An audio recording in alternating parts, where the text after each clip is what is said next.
আপনারা জানেন যে সারা বাংলাদেশেই ব্যাটারি চালিত অটো রিক্সা দুর্ঘটনা ঘটে মানুষজন মারা যায়। এই অটো রিক্সার কারণে অনেক মানুষ আহত হয়। এটার বিরুদ্ধে আমরা অভিযান পরিচালনা করতেছি। ধারাবাহিকতায় অটো রিক্সা চালকরা তাদেরকে মেইন রাস্তায় অটো রিক্সা চালানোর অনুমতির জন্য আমাদের কাপ্তান রাস্তার মাথায় রাস্তা অবরোধ করে রাখে। এখানে পরীক্ষার্থীরা যেতে পারতেছে না, তারপরে অনেক অ্যাম্বুলেন্স রুগীবাহী অ্যাম্বুলেন্স রাস্তায় আটকা পড়ছে, ওরা যেতে পারতেছে না। মানুষ দীর্ঘক্ষণ অবস্থান করতেছে, তারা গাড়ি ভাঙচুর করতেছে, তাদেরকে আমরা সতর্ক করে দিয়েছি। তাদের সাথে আমাদের দাবা পাল্টানোর ঘটনা ঘটছে। আমাদের 4 জন পুলিশ সদস্য আহত আছে, তারা চিকিৎসাধীন অবস্থায় আছে।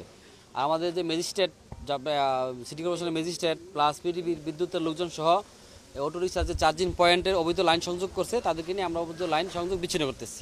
সব কিছু মিলে পরিকল্পনা হচ্ছে যে এটা যদি আমরা চার্জিং পয়েন্ট ব্যানিশ করে দিতে পারি, তাহলে অটো চার্জ দিতে না পারলে আর অটোর রাস্তায় নিয়ে বেরোতে পারবে না।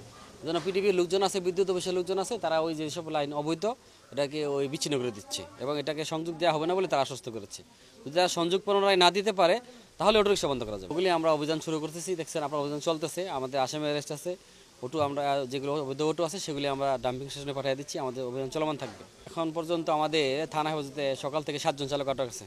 অটো হিসাব নাই, আমরা ওদেরকে সব ডাম্পিংয়ে পাঠাচ্ছি। এরপরে আমরা একটা তালিকা তৈরি করব। আমাদের অবৈধ অটো যেটা আছে সেগুলি আমাদের উপর থেকে যা নির্দেশনা আছে তা আমরা সেভাবে কাজ করব। বন্ধ করে দিব, আমরা চালাইতে দিব না রাস্তাঘাটে, কারণ এদের কারণে মানুষ মারা যাচ্ছে, দুর্ঘটনায় আহত হচ্ছে। আপনারা নিজেরাই দেখতেছেন, পত্রপত্রিকা মিডিয়াতে আসতেছে, অনেক লোকজন এই অটোর কারণে মারা যাচ্ছে রাস্তাঘাটে। যার ফলাফলে 5 জন পুলিশ মারাত্মকভাবে আহত হয়, তার মধ্যে 2 জন চিরাং মেডিকেল ভর্তি আছে। আর এরপর পরে অবৈধ যে চার্জিং পয়েন্টগুলো আছে, গ্যারেজগুলো আছে, সেখানে অভিযান এখন চলতেছে।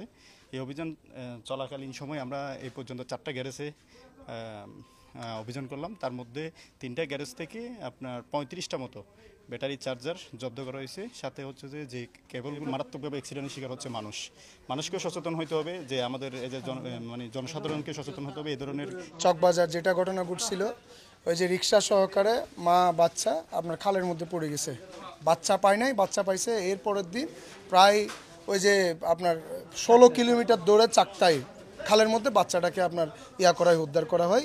মা সাথে সাথে উঠেছিল। আর এর আগেও আজকে মনে হয় সকালবেলা একটা অ্যাক্সিডেন্ট হয়েছে হালিশহর, তাও অটো রিক্সায় খুব মারাত্মকভাবে অ্যাক্সিডেন্ট ঘটছে।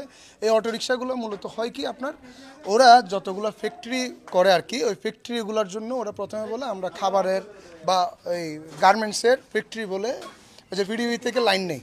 লাইন নেওয়ার পর ওরা করে কি অটো রিক্সার মানে এই যে গ্যারেজ, অটো রিক্সার গ্যারেজ করার জন্য ওরা ওই লাইনগুলো ইউজ করে। মূলত হলো এখানে পিডিবি যদি লাইনগুলো দেওয়া বন্ধ করে দেয়, তাহলে আলহামদুলিল্লাহ আমরা আশা রাখি অটো রিক্সার গ্যারেজগুলো শীঘ্রই বন্ধ হয়ে যাবে। আতঙ্ক বলতে তো মনে করেন এই অটো রিক্সার জন্য বিট দিছে, রাস্তার মধ্যে অনেকগুলো বিট দিছে এই অটো রিক্সার কারণে। না অনেকজন তো যারা সবাই পদ্ধতিভাবে চালাচ্ছে, অনেকজন তো সবাই সমান না, কেউ জোরে চালাচ্ছে, কেউ আসতে মনে করেন যারা মুরব্বী মানুষ তারা সুন্দরভাবে চালাচ্ছে। আর যারা ছোটো মানুষ বা ছোটো অনেক ওদের চেয়ে আরও ছোটো ছোটো ড্রাইভার আছে, তারা অনেক দ্রুতগতিতে গাড়ি চালাচ্ছে।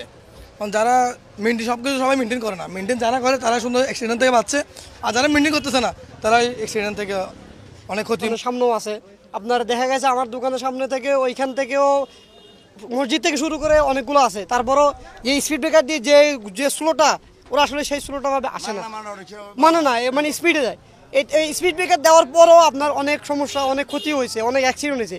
অন্ততপক্ষে এই এরিয়াতে আপনার স্পিড ব্রেকার দেওয়ার পরও অনেক ঝামেলা হয়েছে। আর দ্বিতীয় কথা হচ্ছে আপনার ছোটো ছোটো ছেলেরা যেভাবে গাড়ি চালায়, মানে সীমার বাইরে, ছোটো ছেলে যার আপনার 12-13 বছরও হয় নাই, ও অটো রিক্সা চালাচ্ছে কেন?